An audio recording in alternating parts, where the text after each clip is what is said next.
Ok, bonjour à tous et bienvenue à votre vidéo pour le cours 3. Très court vidéo. Cette semaine, je vais juste vous parler de la théorie du fameux noyau dur de Raymond Gassin. C'est une théorie qui est intéressante, pas parce que Raymond Gassin est un grand auteur ou parce que cette théorie-là, on va l'appliquer d'une manière ou d'une autre là, de nos jours, mais je dis de nos jours comme si c'était historique, mais c'est une théorie contemporaine, si on veut. Là. Elle est intéressante parce qu'elle nous donne de façon, disons, exemplaire ou la plus évidente, un exemple de toutes ces théories-là qui prennent le crime comme un absolu, comme une chose dans laquelle on peut se cogner sur la rue, tu sais, un vrai objet. Donc, si on commence avec cette idée-là que le crime est issu de la moralité publique, c'est super important, c'est ce qu'on a vu beaucoup dans les premiers cours, et ce qu'on a vu surtout, en fait, dans ce cas-là, c'est des idées de moralité publique. Donc, premièrement, les crimes seraient ce qu'il y a de plus immoral, si on veut, dans la société. C'est pas juste n'importe quel écart de comportement, mais vraiment ce qui est le plus grave. Et là, le premier volet de ça, ce qu'on a déjà vu avec Durkheim, en fait, ce que je pense que vous avez déjà vu, mais comme vous pouvez le faire dans le désordre, bref, Durkheim va dire ça. La moralité, c'est relatif. C'est pas relatif d'une personne à une autre, mais c'est relatif d'une société à une autre, et c'est relatif dans le temps aussi, ça change. Durkheim dit le crime, c'est tout simplement un acte qui offense les états forts de la conscience collective. Donc, on a collectivement une espèce d'échelle de valeurs, puis dans le haut de cette échelle-là, il y a les choses auxquelles on tient le plus, les états forts, puis le crime, c'est ce qui viole ces affaires-là. Ça veut dire que la moralité, oui, effectivement, elle est relative, elle peut changer dans le temps et dans l'espace, d'un pays à l'autre, d'une époque à l'autre. On le voit, c'est facile à constater, mais quand même, le résultat d'un consensus assez fort parmi les gens. Donc, c'est comme semi-flottant. C'est pas un objet complètement inventé puis qui change d'une personne à l'autre. Mais c'est pas non plus quelque chose qui est super solide. On est quand même dans le flou un peu parce que, c'est un peu de l'opinion, hein. Donc, on fait un sondage. Puis là, on voit l'opinion publique. Puis l'opinion publique juge que ceci ou cela, est plus ou moins grave.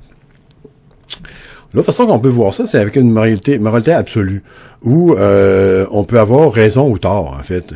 Et là, c'est là qu'on s'en va avec Gassin, c'est que on va faire une sorte d'ontologie du crime, parce qu'on n'est pas content de cette espèce de flou artistique-là du consensus. Donc ici, les crimes seraient des actes qui seraient naturellement criminels.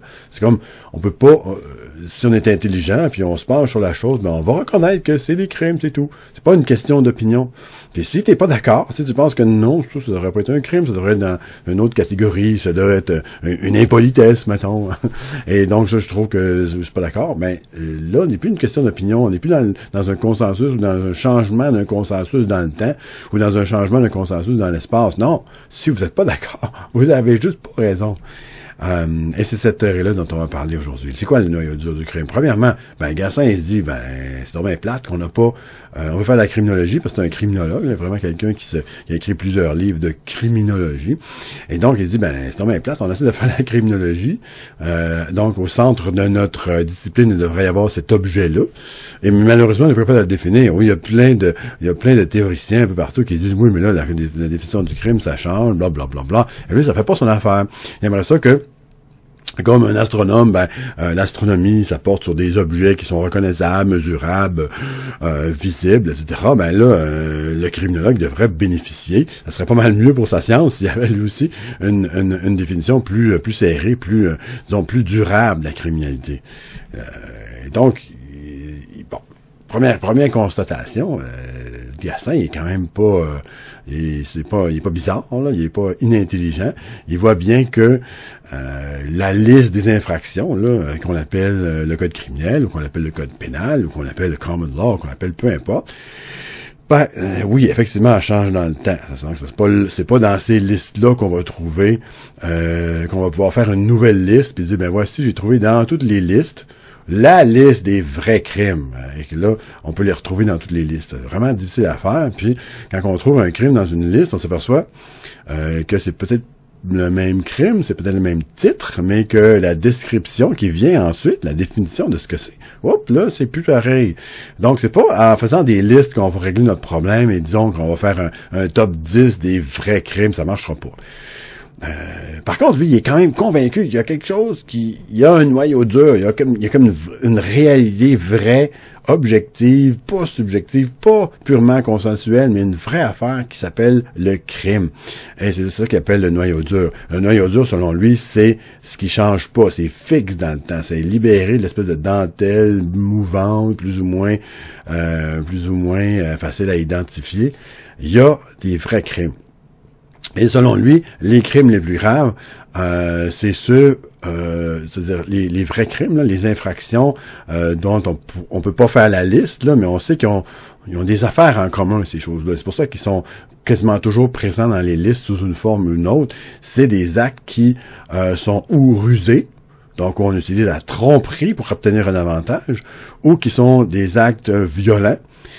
Donc, on utilise la violence pour régler un problème ou parce que la violence nous fait plaisir ou peu importe. Mais quand il y a un contenu violent, c'est aussi un crime. Et évidemment, à plus forte raison, si vous avez un acte qui marie ruse et violence, ben là, c'est encore plus évident que là, c'est sûr que ça fait partie de ce qu'on appelle la vraie criminalité ou le noyau dur du crime, quelque chose qui ne change pas d'une civilisation à l'autre dans le temps ou dans l'espace. La manière qu'on appelle ces choses-là, la manière qu'on les écrit dans les textes de loi, ça peut changer. C'est pour ça qu'on fait pas une liste. On fait pas une liste. On va pas oublier, on va dire, OK, pédophilie, là, ça doit être pas mal tout le temps bon, OK, on va mettre ça. Ensuite, meurtre. Ah oui, ça doit être pas mal tout le temps défendu. Bon, meurtre. On fait pas une liste. Gassin, il dit, on fera pas une liste, parce que si on fait une liste, on va se faire avoir. Il y a certainement des endroits où ils ont défini ça d'une manière qui est pas compatible avec les autres, ou même carrément ils ont permis quelque chose que les autres permettent pas. Puis là, on va juste être dans le trouble. On sera pas plus avancé, on n'aura pas notre beau rocher solide où se déposer les pieds en tant que criminologue. Ce que ça nous prend, c'est quelque chose qui est un peu moins définitif que ça, un peu moins, pris dans le ciment, énuméré clairement.